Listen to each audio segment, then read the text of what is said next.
What's up, guys? Eric Bray, Focus Fishing Guide Service, Table Rock Fishing Intel. Got another video fishing report for you for Table Rock. It is Tuesday, April the 12th.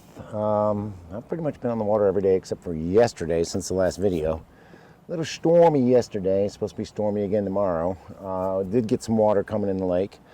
As far as our lake level is concerned, we're at 915.8. Core is running the heck out of it. They got floodgates open on beaver, and they're running out of bull shoals, so we've got a ton of current moving fish around, and that's kind of affecting the bite, and we'll get into that here in a minute. Water temperature, on average, I'm seeing around 55. Was in the back of Ants Creek today and saw 59.5, so pretty darn close to 60. The sun just popped out. If the sun had been out, it'd probably be 60 degrees by this afternoon if it's not already. So you got, 55 to 60 is kind of your range. The water in Ants Creek and up the James a little bit does have some color to it. You get further up the James, it's downright muddy. So in the backs of most of the creeks have got some runoff coming in, and that runoff has been a little bit warmer and it is a little bit muddy. Like I said, the core is running a bunch of water right now, so we got some different kind of patterns going on that we don't normally see on Table Rock. Best way to stay on top of that, of course, join Table Rock Fishing Intel, become a pro member, and you get access to all the reports, all of the exclusive interviews we do at the tournaments, all the information that helps you find and catch more fish when you come to Table Rock. Side note, my 2021 Camus CX21 is available. I had one person that was interested and they backed out yesterday, so if you're looking for a new boat, asking $67,900 for it, and it's absolutely loaded.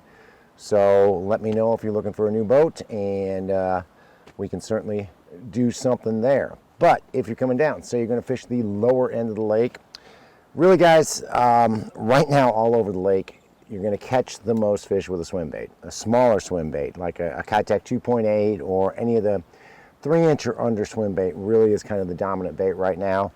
Fish are moving in, fish are moving out. I have not seen anything on beds yet, but with this warmer water, I would not be surprised to start seeing some fish making beds or at least cruising.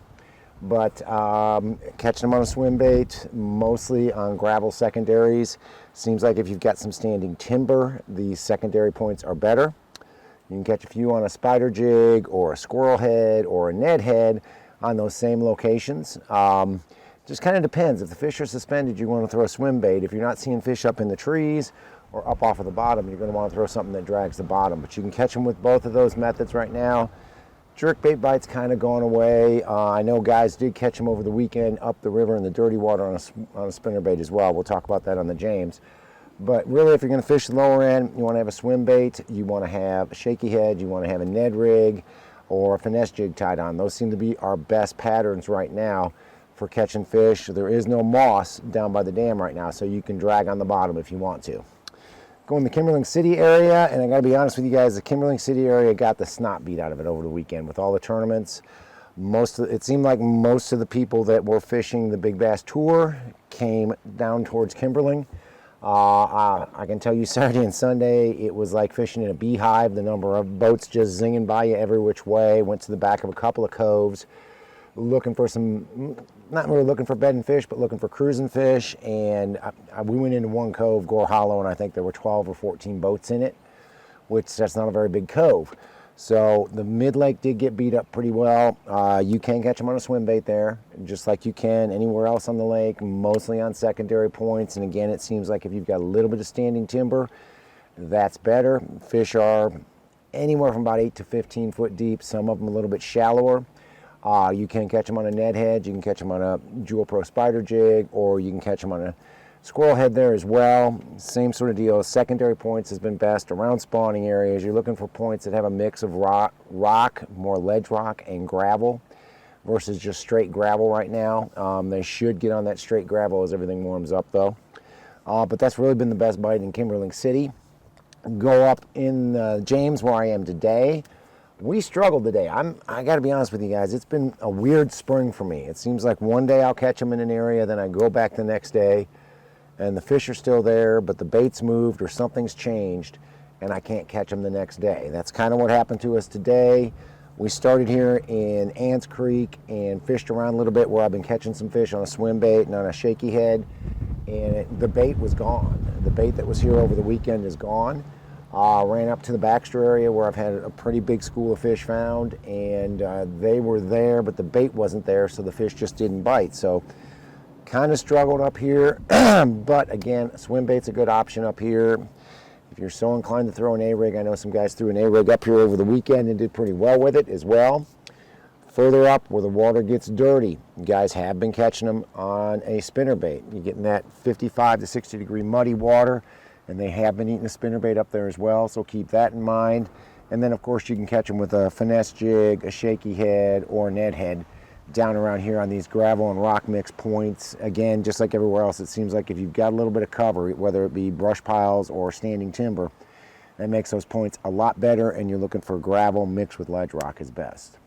Go up in the White River. Fished the White River quite a bit over the weekend, just because I was supposed to fish in Kimberling and it was so busy, I decided to get away from the traffic. The moss situation in the White River is starting to get bad once you get above Baxter. From Baxter, I did not go above Big M, so I don't know how big, if it's still the same up there. The water is crystal clear, and there is moss from about Baxter's not bad, but once you get above Baxter, you start to get into the moss. But the same bites are working up there. You can throw a little swim bait on those secondary points with timber. Keep the boat in about 20 to 25. The fish are 8 to 15. Most of them are suspended. In the Baxter area, you can throw a shaky head like the squirrel head. You can throw a Ned head, or you can throw a pro spider jig and get bit as well. Those bites are working. I did not go up into the Kings, so I don't know, but I would assume the Kings has dirty water, and if that would be the case, it would be warm, dirty water, and I would not doubt that you can catch them on a spinnerbait or a chatterbait up there too. So keep that in mind if you're going up the Kings. Guys, I've said I would talk about a couple of different bites that are going on. There's a bite going on right now that all these guys that are bringing in, I shouldn't say all of them, most of the guys that are bringing in 20-pound bags are targeting. Because of the amount of current, at least that's the only thing I can pin it on, our shad have really not moved en masse into the creeks or into the creek arms, and neither have the fish. It's not really warm enough for them to spawn. So what these guys are doing is they are using their targeting sonar and finding these big schools of shad, mostly in the mouths of creeks or on the main lake, and they're just watching for the fish to bust on those shad underneath the surface. It's happening at the dam, Kimberling City. We saw it a little bit up here around the mouth of Ants Creek this morning before this wind came up, and it's definitely happening up the White River as well. But you're basically using your targeting sonar, you're scanning back and forth, and you're looking for bass knocking holes in these big schools of shad, and then they're throwing either a spoon or a jigging wrap or a small swim bait with a heavier head, like a 3/8 or half-ounce head, into those holes, and that's how they're catching these fish. So wanted to let you guys know that. On Intel, we are going to try to get some of the guys that are doing it more consistently. I personally have not had time to go out and look for this bite, but I've talked to guys. I sort of saw it today, didn't really have a chance to fish it, but that is definitely a bite that's going on that you need to be made aware of. Don't know how long it's going to last, to be honest with you. These fish have got to go to the bank soon, so I don't know how long that's going to last. But best way to stay on top of those things, best way to know what's going on, join Table Rock Fishing Intel, become a pro member, get all this information. Like I said, we're working on getting some guys who have done this to do some little bit more in-depth stuff about it. But definitely join Table Rock Fishing Intel. It gets you all that information, all the daily, weekly, monthly reports, everything that we do, videos, tournament results, tournament interviews, all that stuff for $45 a year, so check that out. But if you're coming down, you want to hire a guide, give me a call. It's Focus Fishing Guide Service. You can reach me at 417-860-4743 or hit my website, focusfishing.com, and either shoot me an email or book online. Either way, I get back to you as soon as I can. Guys, thanks for watching the video. Take a minute, check out Table Rock Fishing Intel if you have not done so, but thanks for watching. Can't wait to hear from you. We'll see you on the water.